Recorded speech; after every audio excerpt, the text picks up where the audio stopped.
آه، این خط خطی یک جانان است. آه، این خط خطی یک جانان است. یافتم ناگهش از بین کتاب، خواندم و باز بخواندم آن را. آخرش بود فیست جواب. بود وقتی که نویسنده خط دوست می داشت مرا از دل و جان.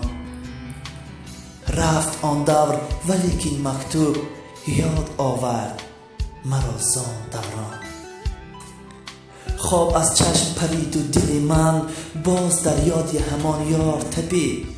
جستجو کرد ورا در عالم، مثل آن روزه ورا لیک ندید. باز از پیش نظر می گذرد طرح رویش، نگهش، لعل لبش. باز با چشم خیالم دیدم در همین لحظه در این نصف شبش. لیک من باز به فرمان خیال لب رود آمدم و بنشستم.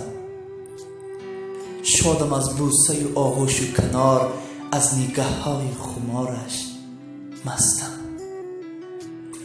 آه، مکتوب چرا در دل شب در اندوه به من بگشادی. دادی آزار و علم، داد و فغان، حسرت و سوز گرانم دادی. همچنان صورت طفلی تو مرا شاهد زندگی بیسودی، شاهد عشق پشیمان گشته، شاهد یک نفسی مسعودی.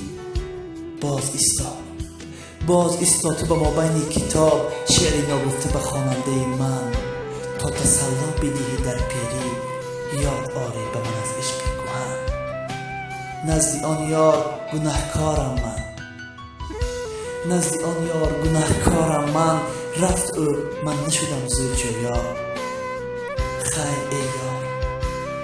خیر ای یار مرا یاد مکن، بخش